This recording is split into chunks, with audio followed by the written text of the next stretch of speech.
be storms that won't move out the way, and trials will come to only test my faith. What I've learned about your favor, your mercy and your grace, is they go on forever. They're sufficient for today. When I'm worried about tomorrow, I won't be overwhelmed, and the burdens that I've carried, I will choose to lay them down. 'Cause what I've learned about your favor, your mercy and your grace, as they go on forever, they're sufficient for today. Hallelujah, hallelujah, hallelujah, it's sufficient for today.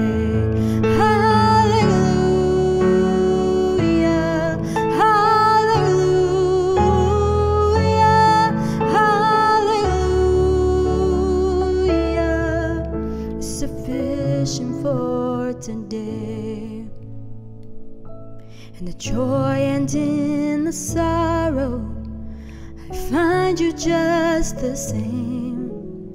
And behind my darkest mornings, there's a peace I can't explain. I'm so grateful for your favor, your mercy and your grace.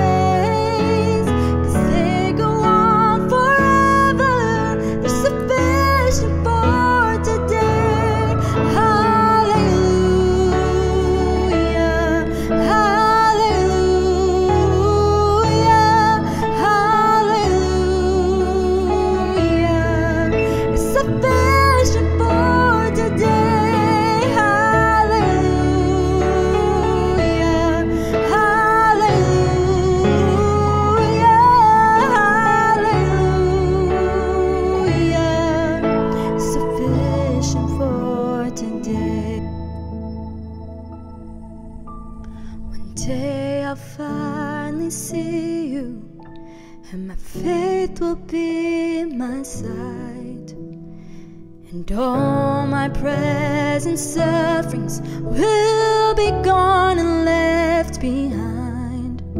I'll be standing in your favor, your mercy and your grace, 'cause they go on forever. They still go on forever. They still go on forever. Oh, glory to your name. Hallelujah, hallelujah, hallelujah. Oh, glory to your name. Hallelujah, hallelujah, hallelujah. Oh, glory to your name. Hallelujah, hallelujah, hallelujah. Sufficient for today. Hallelujah, hallelujah, hallelujah. Sufficient for today.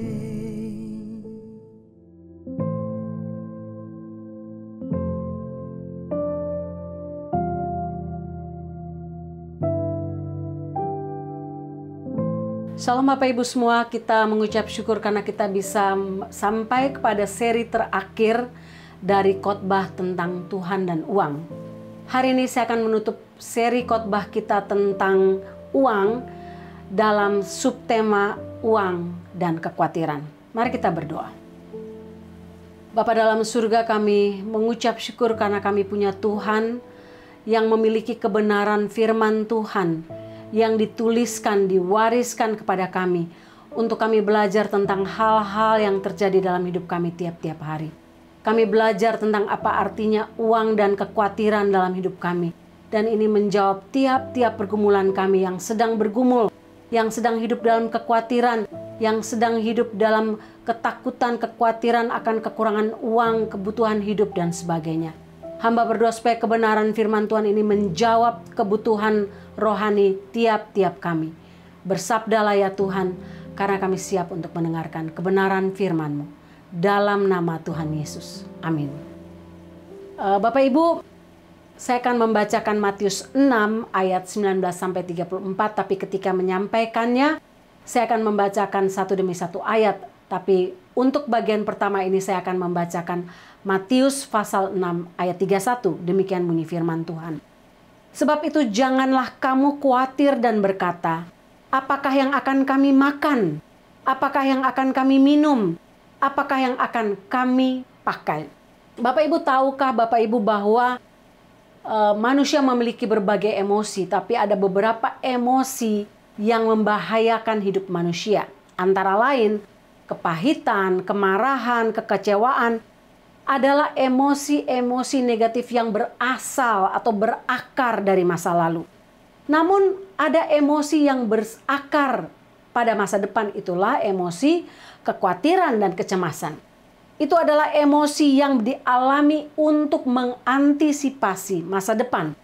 Nah, semua emosi ini, baik yang dipengaruhi oleh masa lalu, dipengaruhi oleh masa depan, semua hal ini memberikan pengaruh buruk bagi manusia. Baik emosi yang berakar pada masa lalu, maupun emosi yang berakar pada masa depan, ketakutan akan masa depan. Karena ketika kita membiarkan emosi-emosi ini menguasai kita, menguasai pikiran kita, maka damai sejahtera yang dari Tuhan, sukacita dari Tuhan Yesus tidak akan ada dalam hidup kita. Karena itu, biarkanlah masa lalu menjadi masa lalu. Dan biarkanlah masa depan menjadi bagian Tuhan dan bukan menjadi bagian kita. Karena hanya Tuhan yang mampu mengontrol dan mengatur hidup kita. Seperti firman Tuhan yang disampaikan hari ini, Matius pasal 6 ayat 19-34. Bapak Ibu, hasil survei mengatakan bahwa depresi di Amerika ini naik lebih dari 40% dalam bulan ini saja. Dalam bulan September saja. Kenapa? Karena inflasi. Depresi ekonomi yang semakin besar membuat orang khawatir. Ketakutan akan kebutuhan hidupnya. Ketakutan, kekhawatiran akan dia tidak akan merasa cukup, tidak akan cukup kebutuhannya. Karena apa Bapak Ibu? Semua hal naik, semua barang naik. Mulai dari bensin yang dulunya kita bisa bayar cuma $2, sekarang hampir $5. Belum lagi itu mempengaruhi harga makanan. Dulu kalau saya belanja untuk 1 minggu bisa menghabiskan mungkin $100, sekarang tidak bisa. Paling tidak 1 minggu bisa naik jadi $300. Dan itu pun kadang-kadang kita pulang belanja $300, tidak dapat banyak hal, tidak dapat banyak bahan makanan.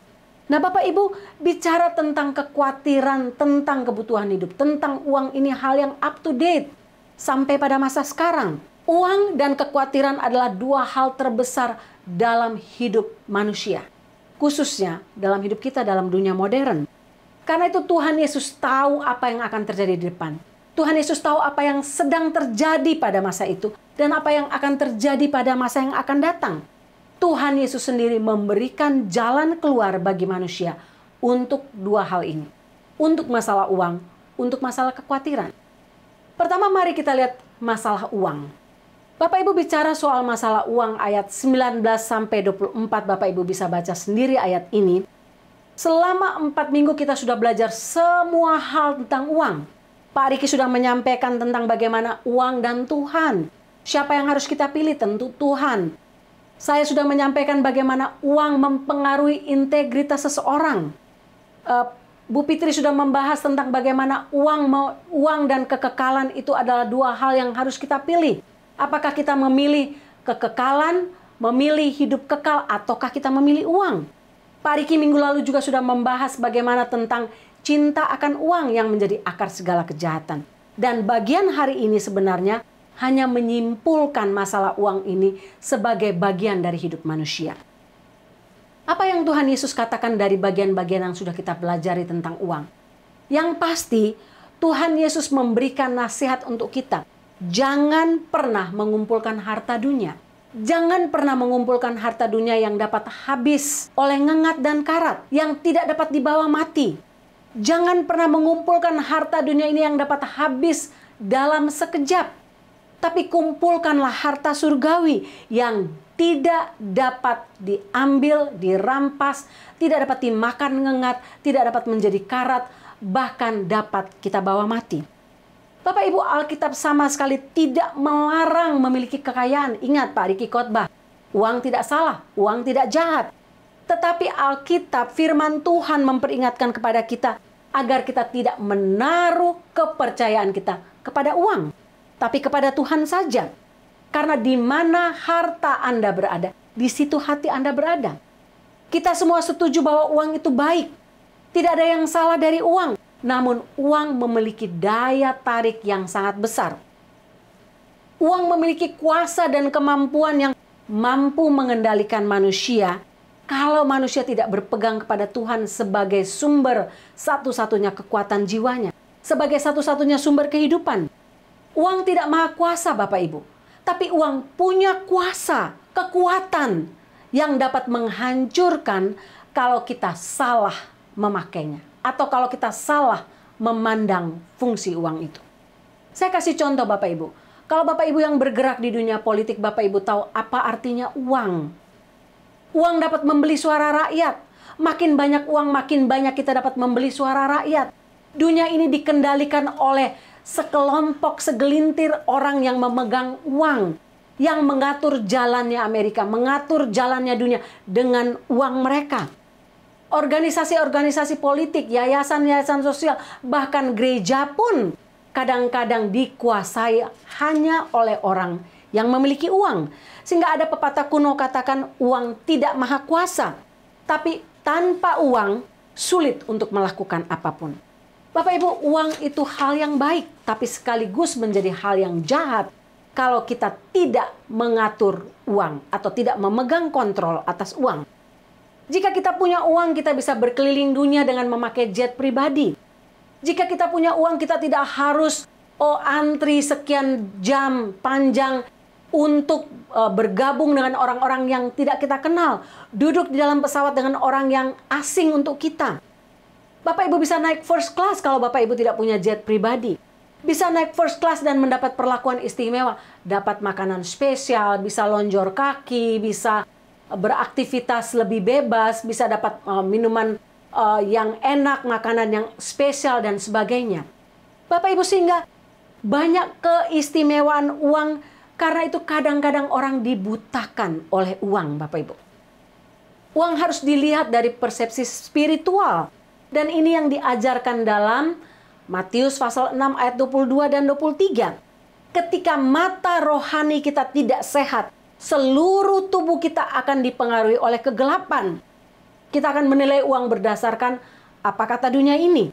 Tapi ketika kita melihat uang dari persepsi sudut pandang Tuhan, maka uang menjadi sesuatu yang berguna. Ketika kita meninggalkan dunia ini Bapak Ibu, uang akan kehilangan arti saat itu juga, detik itu juga ketika kita meninggalkan dunia ini. Karena apa? Kita tidak membutuhkan uang lagi. Uang tidak punya arti apa-apa lagi. Kecuali kalau kita menginvestasikan uang yang kita miliki selama kita hidup dalam dunia ini untuk kekekalan, untuk perbuatan baik, untuk menolong orang, untuk membantu penginjilan di dunia ini dan sebagainya. Nah, uang sekali lagi bukan hal yang jahat. Berinvestasi juga tidak salah. Tapi ingat, kita tidak boleh membiarkan uang memperbudak hati kita. Ingatlah Bapak Ibu, uang tidak pernah memberikan kepuasan kepada kita, atau bahkan kebahagiaan, sama sekali tidak. Makin banyak kita berfokus kepada uang, makin kita akan merasa kurang, dan kurang. Dan karena kita merasa kurang, maka hati kita akan dipenuhi dengan kekhawatiran. Kita ingin lebih banyak lagi, kita mau lebih banyak harta lagi, lebih banyak uang lagi. Demikianlah akhirnya uang menjerat kita kepada kekhawatiran demi kekhawatiran. Kalau sudah kekhawatiran datang, damai sejahtera hilang, sukacita Tuhan hilang. Ada sebuah kisah nyata tentang seorang pengusaha Amerika yang berlibur di Meksiko. Dia berlibur di sebuah tempat yang terpencil, berjalan di sebuah dermaga kecil di tepi pantai di Meksiko. Lalu di situ dia bertemu dengan seorang nelayan yang baru saja berlabuh dengan perahu kecilnya yang berisi ikan sirip kuning yang besar, hasil tangkapannya. Pengusaha Amerika itu memuji hasil tangkapan dari nelayan itu dan dia bertanya, berapa lama kamu butuh waktu untuk menangkap ikan sebanyak ini dengan kualitas yang bagus? Nelayan itu katakan, oh nggak lama, saya cuma pergi sebentar, saya dapat ikan itu dan saya pulang. Pengusaha Amerika itu langsung bertanya, dia bilang begini, mengapa kamu tidak tinggal lebih lama? Supaya kamu bisa dapat ikan lebih banyak. Nelayan itu bilang, oh saya nggak butuh, dari hasil tangkapan saya bisa menjual ikan ini dan itu cukup untuk kebutuhan keluarga saya selama beberapa hari. Lalu pengusaha Amerika itu tidak puas, dia katakan, kalau kamu tinggal beberapa lama, kamu bisa menangkap ikan lebih banyak. Kalau kamu bisa menangkap ikan yang lebih banyak, kamu bisa membeli perahu yang lebih besar. Sekarang perahu kamu adalah perahu kecil. Lalu, kalau kamu bisa membeli perahu yang lebih besar, kamu bisa menangkap ikan lebih banyak. Lalu nelayan itu bertanya, kalau begitu, apa yang harus saya buat sesudah itu? Nah, sesudah kamu punya perahu yang lebih besar, kamu tidak hanya punya satu perahu, kamu tidak hanya punya satu kapal, tapi kamu akan membeli kapal-kapal lain untuk menangkap ikan. Kamu tidak perlu menjual ikanmu kepada pengantara, tapi kamu bisa menjualnya langsung kepada pengolahnya. Kamu tidak perlu orang tengah untuk menjual hasil dagangmu. Lalu nelayan ini katakan, tapi saya cukup dengan ini. Oke, kalau begitu saya tanya kepada kamu, kata pengusaha Amerika ini. Apa yang kamu lakukan dengan waktu senggang kamu? Kamu punya banyak waktu, kamu hanya pergi untuk menangkap ikan sebentar. Kamu punya waktu luang yang cukup banyak. Nelayan Meksiko itu menjawab begini, Bapak Ibu. Saya tidur larut, saya pergi memancing sebentar, saya bermain dengan anak-anak saya taking nap, tidur siang dengan istri saya Maria, saya berjalan-jalan dengan Maria di malam hari keliling desa, dan kadang-kadang kami minum wine bersama, kami duduk bersama para tetangga kami ngobrol sampai larut malam dengan tetangga kami sambil bermain gitar dan menikmati hidup kami. Saya cukup sibuk dengan waktu saya. Pengusaha Amerika ini tertawa mengejek, dia bilang begini, kamu tahu saya ini lulusan Harvard, MBA lulusan Harvard. Saya bisa membantu kamu kalau kamu mau. Kamu hanya perlu mau menghabiskan waktu lebih banyak untuk memancing. Sesudah kamu memancing lebih banyak, kamu bisa membeli perahu lebih besar, kapal lebih besar, tidak satu kapal tapi beberapa kapal, menjualnya kepada perusahaan langsung yang akan mengolahnya. Lalu perusahaan itu kamu tidak perlu membiayainya lagi karena dia yang akan mengepak barang kamu, mengemasnya menjadi ikan-ikan kaleng. Produk kamu akan makin membesar. Proses untuk melakukannya juga akan makin lebih singkat. Kamu akan bisa mendistribusikan kemana-mana. Lalu kamu pindah ke kota yang lebih besar. Kamu pindah ke Mexico City, lalu kamu pindah ke LA atau New York. Karena di sanalah usaha kamu akan menjadi lebih besar dan lebih besar lagi. Lalu nelayan ini katakan, sesudah itu saya buat apa? Nah, kalau sudah besar, kamu menjual sahammu kalau usia kamu sudah agak lanjut. Oh, butuh berapa tahun itu? Ya, butuh 15-20 tahun. Kamu jual saham kamu, sesudah kamu jual saham kamu, maka kamu bisa duduk santai dengan istri kamu. Kamu bisa bermain dengan anak-anak kamu. Kamu bisa pergi berjalan di keliling di desa kamu pindah kembali ke desa kamu bermain dengan tetangga kamu sampai larut malam sambil minum wine, ngobrol dan sebagainya. Nelayan itu tertawa, Bapak Ibu. Nelayan itu katakan, ini yang sudah saya buat sekarang. Untuk apa saya harus menghabiskan 15-20 tahun dalam keadaan stres kalau yang kamu katakan tujuan itu sudah saya lakukan sekarang? Bapak Ibu, sebenarnya nasihat ini berasal atau datang dari keinginan untuk memiliki lebih, dan lebih. Itulah kekuatan uang, Bapak Ibu. Kita tidak bisa menanggulangi kekuatan uang kalau kita tidak berpegang kepada firman Tuhan. Kita tidak bisa berpegang kepada Tuhan sebagai satu-satunya sumber kekuatan kita. untuk menang terhadap uang. Bapak Ibu, investasikan uang Anda untuk kekekalan. Jangan untuk hal-hal di dunia ini yang sifatnya sementara. Karena apa? Kalau kita tidak bisa menguasai uang kita, yang kita alami adalah keinginan untuk memiliki lebih lagi, yang leading kita kepada kekhawatiran. Yang kedua, masalah kekhawatiran. Ayat 25-34. Kekhawatiran ini adalah penyakit modern, Bapak Ibu. Zaman modern ini makin banyak orang khawatir. Dari 10 orang, 7 orang terkena depresi, terkena stres, terkena kekhawatiran yang akut. Kita adalah generasi yang suka khawatir. Kita khawatir akan segala hal. Kita tidak tahu bagaimana mempercayai Tuhan Yesus untuk tiap-tiap kebutuhan kita. Tuhan Yesus berkata, jangan khawatir akan hidupmu, akan apa yang kamu makan, akan apa yang kamu minum. Jangan khawatir akan tubuhmu, akan apa yang hendak kamu pakai, Bapak Ibu. Tapi pada dasarnya kita tahu kebenaran firman ini, tapi kita selalu khawatir. Manusia selalu khawatir akan kebutuhan-kebutuhan hidupnya, walaupun kita tahu kebenaran firman Tuhan ini yang mengatakan kepada kita untuk tidak perlu khawatir dengan apa yang akan kita makan, kita minum, bahkan kita pakai. Karena apa? Kehidupan berasal dari Tuhan. Kalau Tuhan memberikan kita kehidupan, mengizinkan kita hidup, Tuhan sendiri akan memelihara kita. Tuhan sendiri akan memberikan kehidupan dan kebutuhan yang kita butuhkan tiap-tiap hari. Tuhan Yesus membandingkan kehidupan manusia, kehidupan orang percaya dengan kehidupan burung dan keindahan bunga di padang.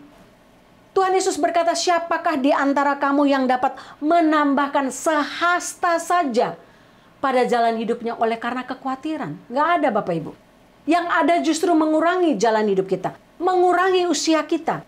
Karena apa? Dengan kekhawatiran kita menjadi sakit sana, menjadi sakit sini. Dengan kekhawatiran usia kita menjadi lebih pendek. Tuhan Yesus bilang, lihat bunga di padang. Mereka tidak memintal, tapi tidak ada orang yang berpakaian sebagus mereka. Termasuk Salomo dalam segala kemegahan, dalam segala kekayaannya. Lihat burung-burung di udara. Mereka tidak menabur, mereka tidak menuai, mereka tidak khawatir akan apa yang mereka makan dan mereka minum. Karena apa? Bapa di surga memelihara kita, memberi kita makan. Hidup kita ini lebih penting dari sekedar burung di udara, dari sekedar bunga di padang. Karena hidup kita lebih penting, Tuhan akan memelihara kita sebagai anak-anaknya. Tidak perlu kita berpikir atau menjadi khawatir tentang tiap-tiap kehidupan kita. Tuhan Yesus mengakhiri bagian ini dengan mengatakan, hai kamu orang yang kurang percaya. Bapak Ibu, kekhawatiran akan uang, akan kebutuhan hidup kita adalah masalah iman. Ayat 31-32 memberitahu kita bahwa Bapa Sorgawi mengetahui kebutuhan kita. Kalau kita meninjau kembali kehidupan jemaat mula-mula 2000 tahun yang lalu, sangat menarik Bapak Ibu. Karena jemaat mula-mula, jemaat Kristen yang hidup 2000 tahun yang lalu, mereka tidak mengkhawatirkan apa yang akan mereka makan, minum, dan sebagainya. Mereka saling berbagi. Mereka melihat kebutuhan orang lain sebagai kebutuhan mereka. Mereka bertekun satu dengan yang lain dalam doa. Tapi tidak itu saja, mereka membagi harta mereka untuk orang lain yang berkekurangan. Mereka tidak memperhatikan diri mereka sendiri, tapi mereka menolong tidak saja sesama saudara seiman mereka, tapi orang-orang Romawi yang adalah musuh mereka. Mereka membantu orang lain. Bapak Ibu, seringkali kita menjadi khawatir karena kebutuhan-kebutuhan materi kita bukan tidak tercukupi, tapi karena kita ingin lebih dan lebih. Kita ingin membeli barang-barang yang kita sudah punya lebih. Jika kita sudah punya 1 lemari pakaian, kalau bisa kita punya 5 lemari pakaian. Bahkan pakaian-pakaian yang kita beli pun kadang-kadang belum kita pakai. Kita beli lagi karena lagi diskon, lagi sale, lagi murah, ini lagi sale besar-besaran. Bapak Ibu, kita membelinya karena kita ingin punya barang lebih lagi. Kita tidak punya cukup 1, 2 sepatu, 3 sepatu, 4 sepatu, tidak. Kita ingin lebih lagi dari berbagai merek. Karena itulah kita dilanda oleh kekhawatiran. Karena apa? Kita ingin sesuatu yang lebih dan lebih lagi. Makanan. Ketika kita membuka kulkas, kita banyak makanan di sana. Tapi kita menjadi khawatir karena apa? Kita takut kalau sampai makanan itu tidak cukup. Tidak cukup untuk 1 minggu, 1 bulan, 1 tahun ke depan, dan sebagainya. Sehingga kita harus punya lebih dari 1 kulkas, lebih dari 2 kulkas, lebih dari 3 kulkas. Bapak Ibu, kalau Bapak Ibu lihat banyak orang kaya sekarang membangun bunker di mana-mana untuk masa kesulitan kalau sampai ada perang nuklir dan sebagainya. Bunker mereka berisi makanan dalam jumlah besar yang bisa menghidupi mereka antara 10 sampai 15 tahun. Bayangkan, kekhawatiran sampai membuat manusia menjadi seperti itu. Berdampak buruk. Ketika kita khawatir, kita tidak menjadi semakin kaya, Bapak Ibu. Kita tidak semakin bahagia. Yang ada, kita semakin susah. Kita semakin mengalami insomnia. Kita semakin sulit tidur. Karena apa? Kita memikirkan dari mana kita akan mendapatkan harta dan bagaimana kita menyimpannya. Yang terakhir, Bapak Ibu. Masalah uang sudah kita lihat. Masalah kekhawatiran sudah kita lihat. Kalau begitu, apa rahasianya agar kita bebas dari kekhawatiran akan kebutuhan hari-hari? Akan kebutuhan hidup kita, akan kebutuhan kita terhadap uang. Ada beberapa hal praktis yang saya ingin bagikan untuk kita.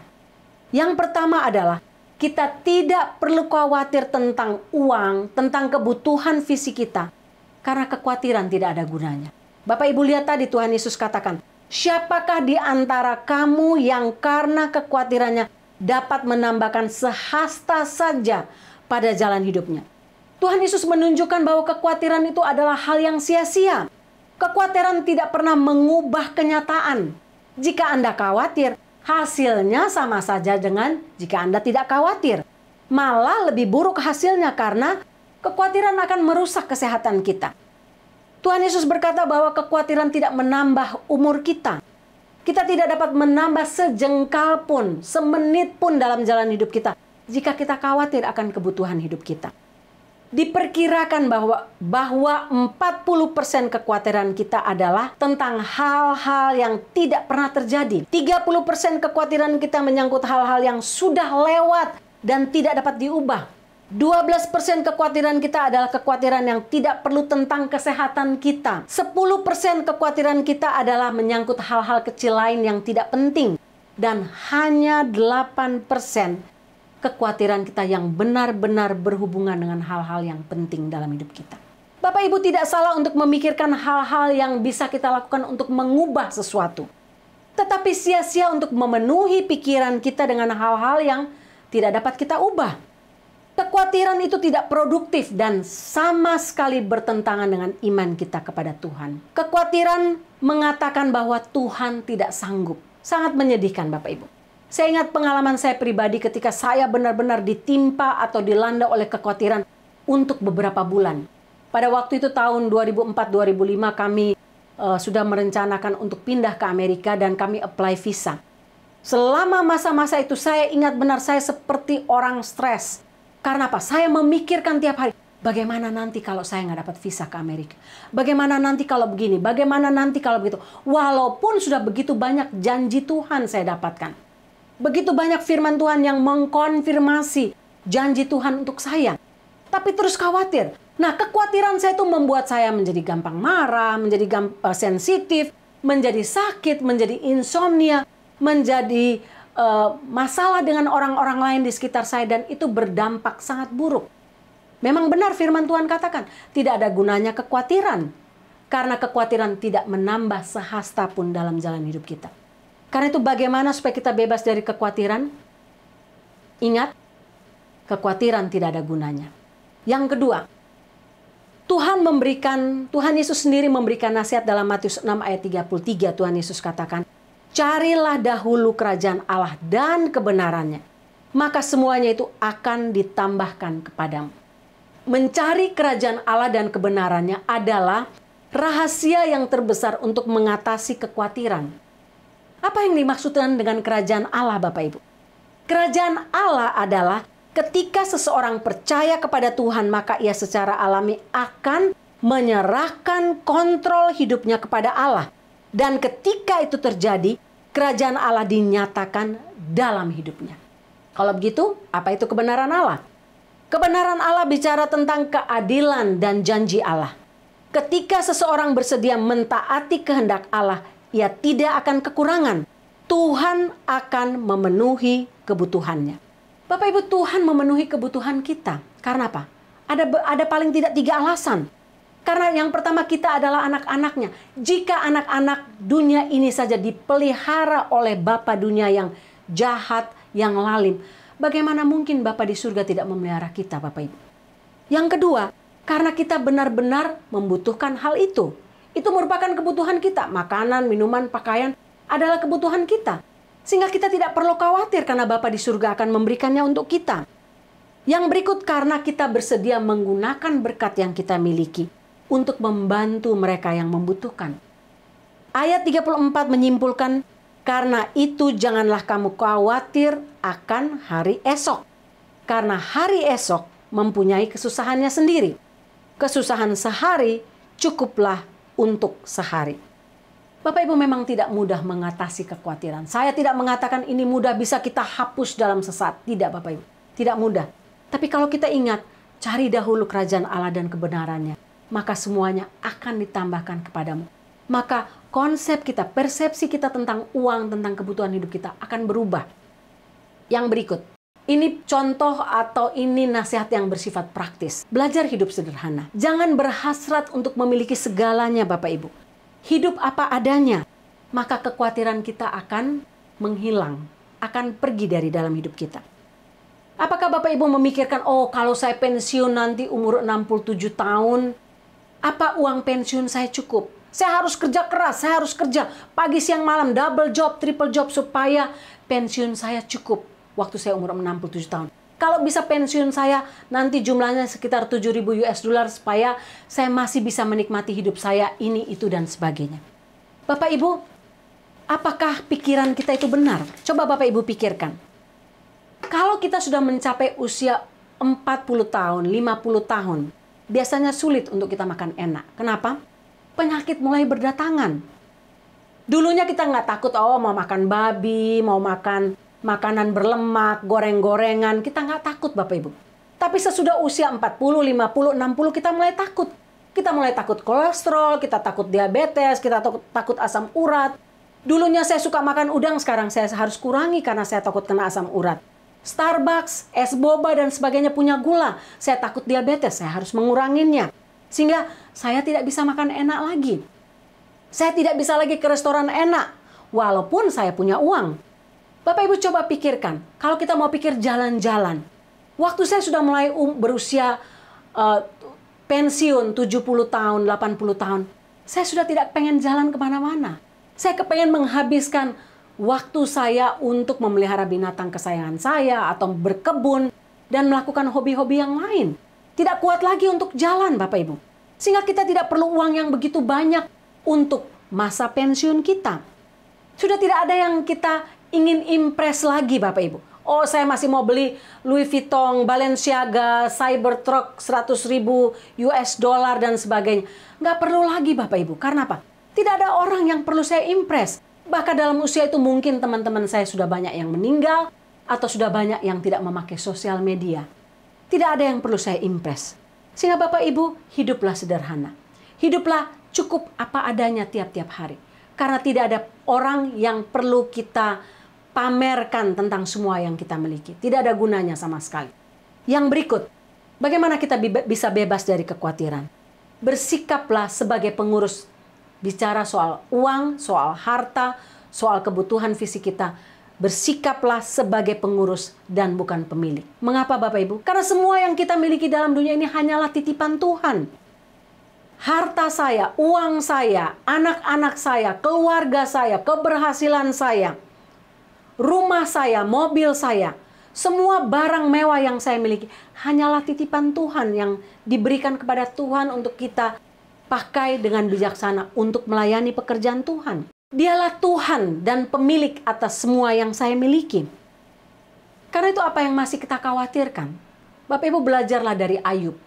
Ketika Bapak Ibu khawatir, belajarlah dari Ayub. Kenapa? Ayub tidak pernah menganggap semua harta kekayaan yang dimilikinya adalah miliknya. Ketika itu diambil daripadanya dalam waktu 1 hari, Ayub berkata apa? Dengan telanjang aku datang ke dalam dunia ini. Dengan telanjang pula aku akan kembali ke rumah Bapa di surga. Terpujilah nama Tuhan. Bapak Ibu, bukankah demikian? Dengan telanjang kita datang, dengan telanjang pula kita pulang. Tidak kita membawa satu barang apapun, sebesar atau seberharga apapun barang itu, tidak akan kita bisa bawa. Karena itu bersikaplah sebagai pengurus dan bukan pemilik. Sebagai pengurus artinya kita memakai harta yang kita punya untuk kebutuhan kita. Kalau kita punya lebih, kita membagikannya untuk menolong orang lain yang membutuhkan. Bapak Ibu yang terakhir, milikilah konsep yang benar tentang hari terakhir. Saya nggak bicara tentang hari-hari terakhir karena sekarang kita hidup di hari-hari terakhir, di detik terakhir, di menit-menit terakhir dunia ini. Yang saya percaya tidak akan lama lagi. Saya nggak bilang, oh bulan depan, oh tahun depan, oh minggu depan. Tidak, saya nggak tahu kapan. Tidak ada seorang pun tahu, tapi saya percaya itu makin dekat dengan semua tanda-tanda zaman yang ada, Bapak Ibu. Kalau kita memiliki konsep yang benar tentang ini, apa yang akan kita kejar, Bapak Ibu? Apakah kita akan mengejar dunia ini dengan semua yang ada di dalamnya? Kita sampai harus bekerja siang, malam, triple job, double job, demi kita punya uang banyak, Bapak Ibu. Demi kita punya simpanan banyak. Demi kita bisa beli ini dan itu. Tapi akhirnya kita kehilangan waktu dengan keluarga kita. Kita kehilangan waktu dengan Tuhan. Kita tidak punya kesempatan untuk melayani karena apa? Waktu yang kita pakai adalah mengejar hal-hal dunia ini. Dan kalau Tuhan Yesus katakan, ini hari terakhir kamu. Untuk apa semua yang kita miliki? Kalau Tuhan Yesus katakan, malam ini aku kembali. Untuk apa semua yang kita kejar dalam dunia ini? Sehingga Bapak Ibu, kalau kita memiliki konsep yang benar tentang hari terakhir, kita percaya bahwa waktunya itu akan datang dan akan segera datang. Kita tidak akan pusing dengan kebutuhan-kebutuhan dunia ini. Kita percaya bahwa Tuhan akan mencukupkan. Kita tidak perlu khawatir. Tidak perlu hidup dalam kekhawatiran yang membuat hidup kita hancur. Membuat hidup kita tidak berguna. Membuat hidup kita menjadi susah sendirinya. Tidak punya kebahagiaan. Tidak punya kepuasan. Tidak punya damai sejahtera, tidak punya sukacita. Bapak Ibu, akankah kekhawatiran Anda akan kebutuhan, akan uang dan kebutuhan hidup Anda membawa Anda kepada hal yang lebih baik dan kepada kekekalan? Jika tidak, berhentilah mengkhawatirkan semua kebutuhan hidup Anda. Serahkanlah kepada Tuhan yang mengatur dan mengontrol jalan hidup Anda, karena Dia adalah Bapa yang baik, yang tidak akan pernah membiarkan kita kekurangan semua hal baik yang kita butuhkan. Bapak Ibu, saya percaya kebenaran firman Tuhan ini akan menjawab kebutuhan kita di saat-saat, di menit-menit terakhir hidup kita dalam dunia ini. Dunia tidak akan makin lebih baik, tapi ingat, Tuhan tidak akan pernah meninggalkan kita. Jangan hidup dalam kekhawatiran. Jangan menggantungkan hidup kita kepada uang, kepada harta dunia ini. Karena semuanya akan berlalu. Semuanya akan hancur bersama-sama dengan dunia ini. Tapi kekekalan kita akan jauh lebih penting. Karena itu, tinggalkan kekhawatiran tentang kebutuhan hidup kita. Karena apa? Bapa di surga akan memelihara kita. Mari kita berdoa. Tuhan, ada banyak kekhawatiran kami dalam hidup kami. Kekhawatiran tentang kebutuhan makan, minum, kebutuhan rumah, kebutuhan atap, kebutuhan anak-anak kami, kebutuhan keluarga kami, kebutuhan banyak hal dalam hidup kami. Hamba berdoa supaya Tuhan tolong kami untuk melihat mana yang penting dan mana yang tidak. Mana yang perlu kami pikirkan, kami persiapkan dan mana yang tidak. Berilah kami hikmat ilahi untuk menilai tanda zaman sehingga kami tidak sibuk dengan dunia ini. Tidak menghabiskan waktu untuk hal sia-sia. Hidup dalam kekhawatiran, dalam ketakutan. Taruhlah dalam hati kami kepercayaan penuh kepada Tuhan bahwa Bapa di surga yang akan memelihara kami. Tolonglah kami untuk berfokus kepada Tuhan saja. Mencari kerajaan Allah dan kebenaran Allah. Karena semua yang kami butuhkan, Engkau sendiri yang akan mencukupkannya dan menambahkannya kepada kami. Terima kasih Tuhan. Hamba berdoa untuk tiap Bapak Ibu yang sekarang sedang bergumul dengan kekhawatiran yang besar dalam hidupnya. Dalam hal apa saja. Dalam hal finansial, dalam hal kesehatan, dalam hal masa depan, dan sebagainya. Hamba berdoa Tuhan, angkat, cabut roh-roh kekhawatiran itu dalam hidup mereka dan gantikan dengan rasa percaya, iman penuh kepada Tuhan Yesus saja sebagai sumber satu-satunya yang dapat kami andalkan. Terpujilah namamu Tuhan, dalam nama Tuhan Yesus. Amin.